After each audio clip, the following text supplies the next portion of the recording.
ባለፈው ቅርብ ጊዜ ላይ ታመምኩና ተስፋ ቆረጥኩ። ሰላም ያገሬ ሰው፣ ዛሬ አዋቂውም ወጣቱም ህፃናቱም ሁላችንም ኢትዮጵያውያን በአንድ ልብ የምንወደው የሰርከሱን ንጉስ ሞተር ሳይክልን እጁ ላይ እንዳለች ጌጥ እንደፈለገ የሚያሽከረክራትን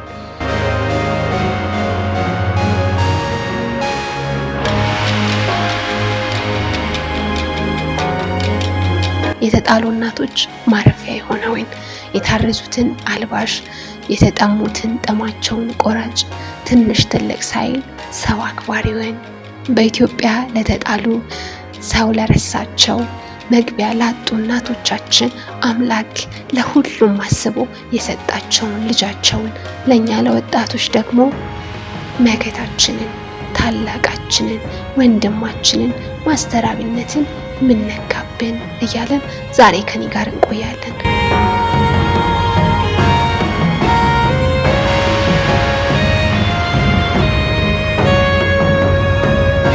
ለዚህ ቻናል አዲስ ከሆኑ የደወሉን ምልክት በመጫን ቤተሰብ ይሁኑ። አጥቶ ያየ ሰው ስለማጣት ከማንም በላይ ይገባዋል። ተርቦ ያየ ሰው ስለ ረሃብ ጥንቅቅ አድርጎ ስለሚያውቅ ለመረዳት ሰኮንዶች አይፈጁበትም። ወንድማችን ማስተር አብነት ተወልዶ ያደገው ከምባታ ጠንባሮ ዞን ዱራሜ በምትባል ትንሽዬ ከተማ ነው። ለቤተሰቦቹ ደግሞ አራተኛ ልጅ ነው። በሰርከስ ኢትዮጵያ ውስጥ ባልተለመደ መልኩ የሞተር ሳይክል ትዕይንቶችን በማሳየቱ የሰርከሱ ንጉስ ብለናል። ቤተሰቦቻችን በዚህ እንደምትስማሙ 100% እርግጠኛ ነኝ። ዓለማችን ላይ እንደ ማስተር አብነት አይነት ታማኝና አዛኝ ልብ ያላቸው ሰዎች ከ100 አንድ ነው የሚገኘው ብንል መዋሸት አይሆንብንም።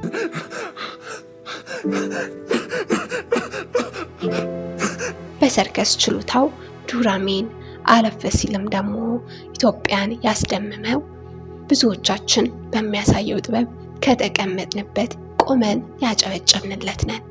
ይህ ወጣት ይህንን ሁሉ ጥበብ ትቶ ለተራበው እንዲያበላ፣ ለታረዘው እንዲያለብስ፣ ለተጠማው እንዲያጠጣ ምን አነሳሳ?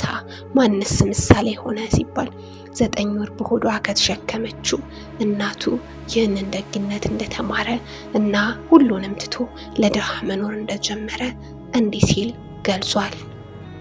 እናታችን እጅግ በጣም ደግ፣ ቅን፣ መልካም እናት አሉ። አሁንም በህይወት አሉ። አባቴም እግዚአብሔር ይመስገን በህይወት አለ።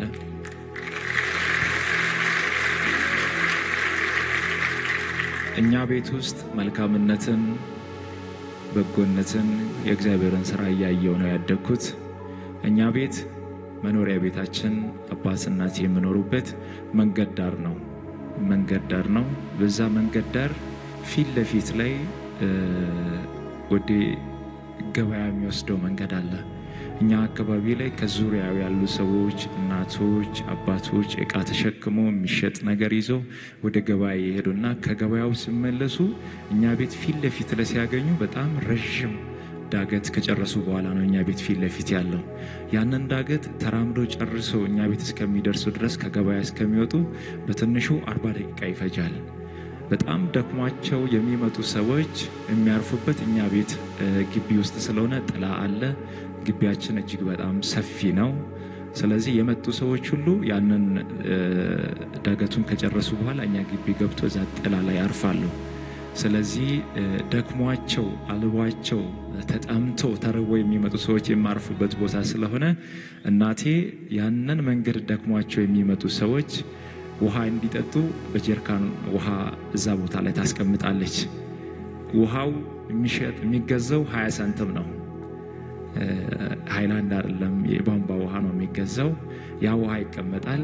ማንም ሰው እኛ ግቢ ሲመጣ እዛ ጥላ ላይ ያረፈ ሰው ያንን ውሃ ጣጥተው ረክተው ጸልየው አመስግነው ይሄዳል።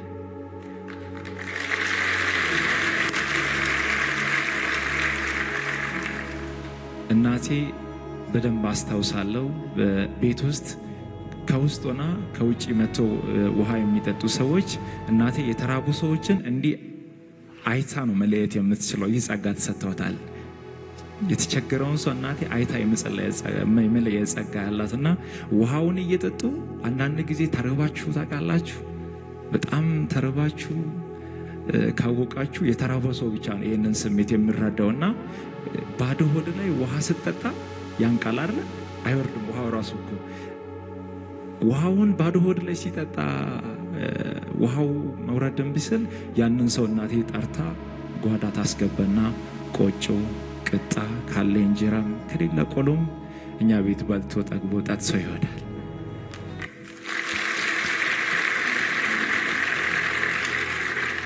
ይህንን መልካምነት እያየው አደኩ።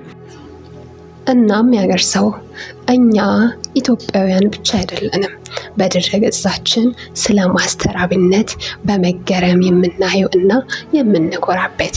ውጫውያንም በመገረም እንደዚህ ቪዲዮውን ይቀባበሉታል። በህይወቱ ብዙ ነገርን አግኝቶ ያጣ በብዙ አባካኝ የነበረ ይህ ወጣት ህይወት በአንዲት አጋጣሚ ከእጁ ያለውን ሀብትና ንብረት ሁሉ ብታሳጣው አምላኩን ፊት ለፊት ቀርቦ ካልባረከኝ አልለቅህም ስለው በበረከቱ አጥለቀለቀኝ ሲል በአንድ ኢንተርቪው ላይ ተሰምቷል። በዚች ዓለም ገንዘብ በማጣቱ ምክንያት አንዲት እንደ አይኖ ብሌን የሚሳሳላትን እህቱን ማጣቱን እንዲህ ሲል በማይረሳ ሐዘን ቃል ገልጿል። በዛ ሁሉ ፈተና ውስጥ እያለው በጣም የሚወዳት እንደ አይኔ ብሌን የምጠነቀቅላት በጣም የሚሳሳላት ታናሽ እህቴ ነበረች። የኔን ጃኬት ትለብሳለች፣ የኔን ሹራብ ትለብሳለች።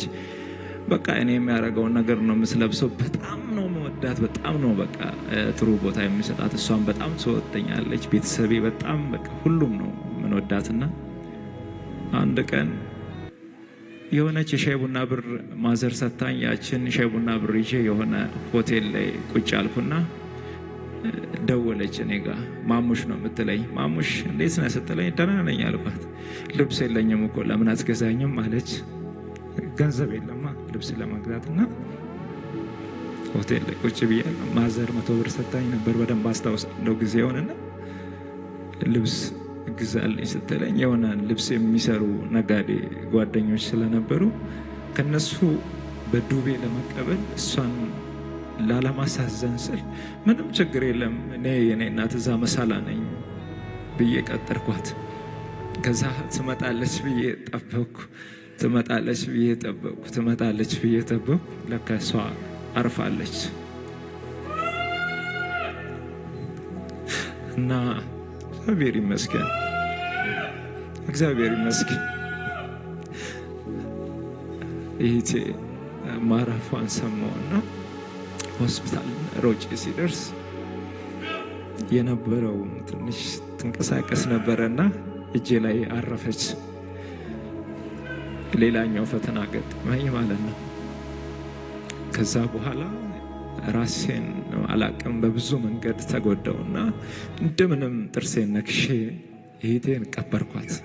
ይህንን ከሚያለቅሰው ጋር አብሮ የሚያለቅሰውን ከተራበው ሰው ጎን የሚቆመውን ወንድማችንን ማስተር አብነትን ምን ነካብን? ወንድማችን ማስተር አብነት ብቻውን ሲታመም ቆይቶ ወገኖቼ መስማት አለባቸው ሲል በአንድ ሚዲያ ላይ እንዲህ ሲል ተናግሯል። ሰውነቴ እየቀነሰ መጣ። እኔ ህመሜን ለሰው ማሳየት አልፈልግም፣ ሰው እንዲያቅብኝ አልፈልግም። አንዳንድ ጊዜ ደግሞ ስጋ ያሳያል። ትልቁ ችግር እሱ ነው። ጃኬት ብትደረብም ይታያል፣ ውስጥ ያሳያልና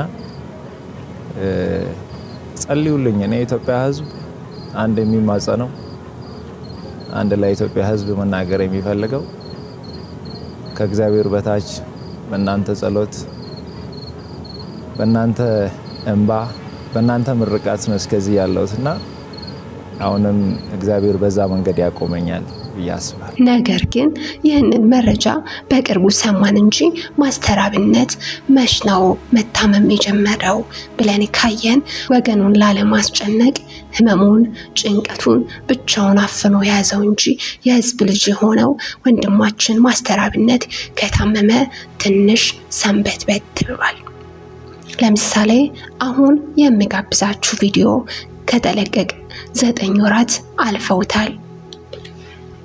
ቲክቶክ አካውንቴ ላይ ወደ 4 ሚሊዮን የተጠጋ ተከታይ አለ። ፌስቡክ ላይ 1 ሚሊዮን ያለፈ አለ። ዩቲዩብ አለ፣ ኢንስታግራም አለ። እኔ ሲጠፋ ይሄ ህዝብ መጥፋት የለበትም።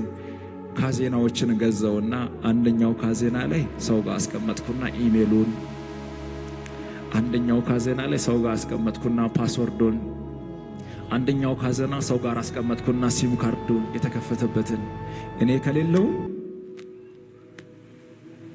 እኔ ጋር ያሉ በጎ ልብ ያላቸው ሰዎች የእግዚአብሔርን አገልግሎት ያስቀጥላሉ። የኔ ተከታይ ከኔ ጋር እኩል አይሞት። እግዚአብሔርን ያገለግላል። የኔ ሚዲያ እግዚአብሔር ይመለክበታል።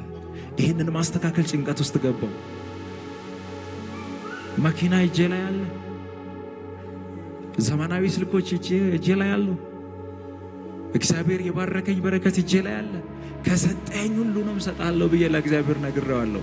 በጣም ከበድ እያለኝ ሲመጣ ቤተሰቤን ሰብሰብ አደረግኩና ወንድሜ እዚህ ጋር ምስክር ነው፣ በድንገት ቢሞት እግዚአብሔር ለኔ የሰጠውን ሁሉንም ለድሃ ስጡ፣ ካልሰጣችሁ በሰማይ በምድር እግዚአብሔር ይጠይቃችኋል።